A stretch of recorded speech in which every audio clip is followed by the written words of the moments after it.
from anybody. Definitively, I talked to Libby, and she said it'll be posted by the end of the week, I think. Get that to me. And then I'll write you a sign. It is 6:50. We will call the safety committee to order.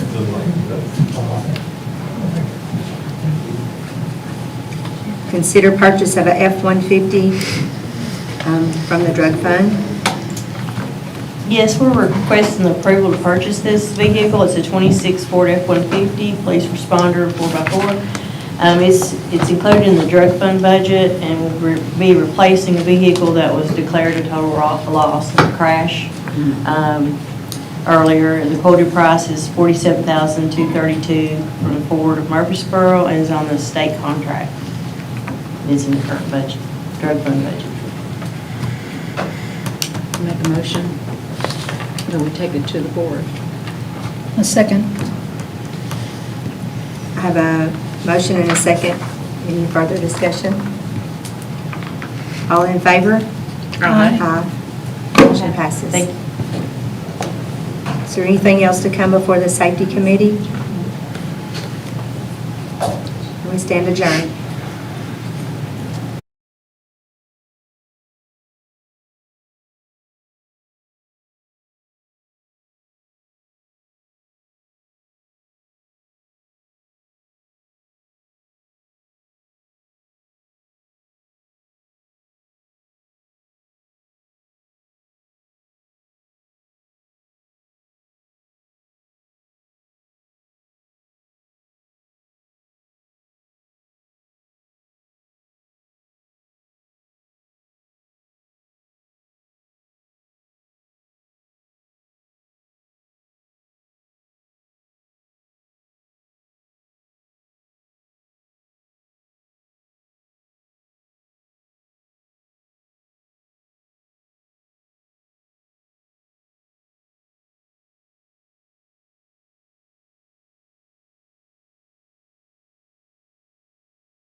Thing problems ever happen in the city.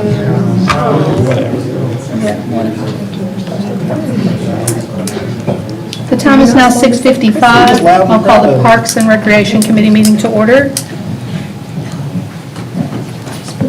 Thank you. So we have a Skag mower that has a lot of hours. It's 2015. It's got like 2,900 hours on it. We do have this in our capital budget. Going through Sourcewell, move along a garden for a brand new mower at $14,624. This is something that we need. Obviously, Cody Smart, being our facility maintenance manager, is looking at trying to keep a closer eye on our mowers since we have so much mowing that we're doing. So, yeah.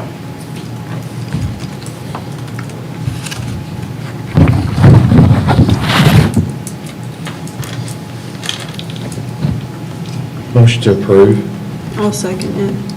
So I have a motion and a second. All in favor, say aye. Okay, motion passes. Thank you. The second item there is the cooling tower. So, several weeks ago, we had long story short, we had a pump in a basin in that cooling tower, and that pump, we were having issues with that pump. So we ended up calling the lead company who came over and took a look at that.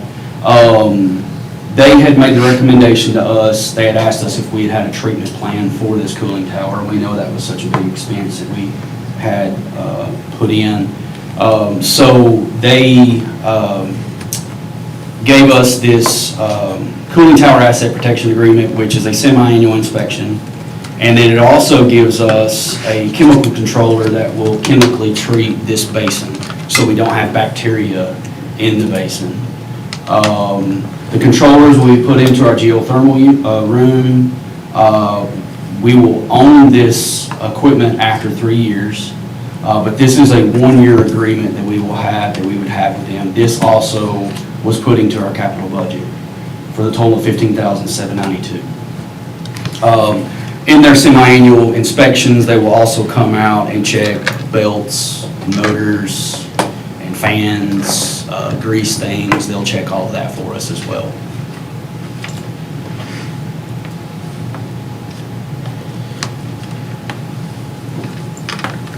Do you feel like you need that?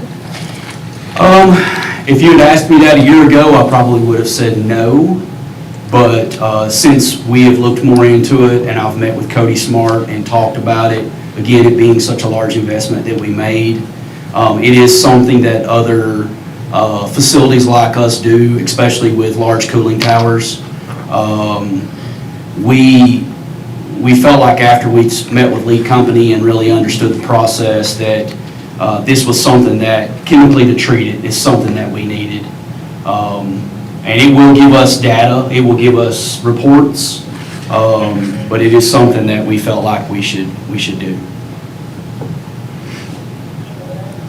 Well, it works really well. It does, and we want to continue that, so. So this is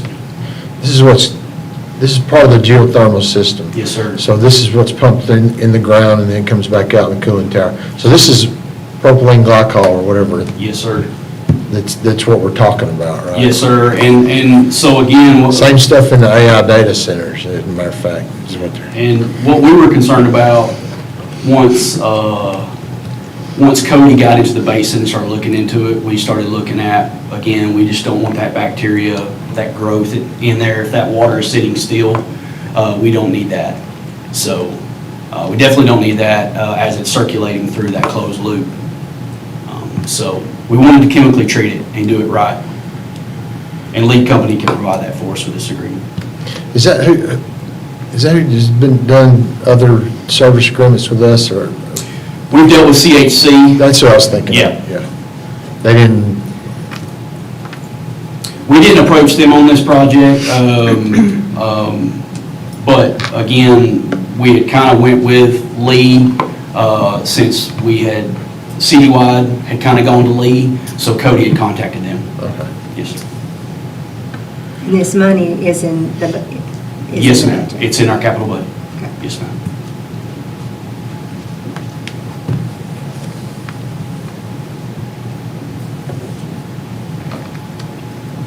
make a motion that we approve the cooling tower asset protection agreement with Lee Company. I'll second it. Okay, all in favor, say aye. Aye. Motion passes. Thank you. Any other business to come before Parks and Rec? Ma'am. No? Meeting adjourned. It's 7 o'clock. We will call to order this regularly scheduled meeting of the McMinnville City Board of Mayor and Aldermen. The first item on the agenda is roll call. Alderman Grog, Present. Alderman Dunlap, Present. Alderman Harvey, Here. Alderman Kirby, Here. Alderman Morton, Here. Alderman Youngblood, Here. Mayor Chastain. Present. Item 2 is the consent agenda that includes the minutes from the June 23rd regular session. If there are no requests for additions, corrections, or deletions, I'll entertain a motion to approve it as read. I'll make the motion. Motion by Ms. Youngblood, Second. second by Somebody. Who was it? Ms. Dunlap. Any questions, comments, or discussion? Hearing none, we'll call for the vote. No. Aye. Aye. All in favor? Aye. Aye. I missed a meeting, I'm out of touch. Item 3 is recognition of visitors. If anyone wishes to address the board, please approach the podium and state your name for the record. Hearing none. Item 4 is petitions. There are none. Item 5 is discussion items. Item 5A is the Industrial Development Board quarterly report. Thank you, Mayor Chastain. Y'all should all have received our report. There are a couple things we would like to highlight, but that were on here and that's happened since. Of course, this goes through April of June, but we did take part in a Coffee County Economic Development Roundtable. So Amy and her team in Coffee County has pulled together a roundtable that's basically going from Huntsville, Alabama, up north. I believe we're going to be the furthest most northernmost county that will be involved. But basically, we're building out a platform for aero defense recruitment. Since the base is in Tullahoma, we've worked together on a couple of projects in recruitment, but we're actually making it a more formalized group, and we've actually already applied for one grant to help build out that platform to do so. Next, of course, I just want to make everybody aware that Warren County has shifted from an at-risk county to a transitional county for this 2027 fiscal year. That is good for the county to shift, but when it comes to some of our grants, that also means that we could have a larger percentage to put in on our part, both city, county, IDB, parks, we were applying for grants. Two other things I just want to mention quickly is the Opportunity Zone 2.0 map that we are working with the county on. They have given the IDB proxy, and so we will be submitting the census tracts for the new 2.0 map, and that will be funding opportunities for projects that could be community redevelopment on brownfield properties. It could be manufacturing projects. There's a large sector of projects that could be under that fund, and so we'll be working with the state to get those tracts submitted. We have to have everything done by the end of this month, and then the governor has to make decisions by the end of September, I believe.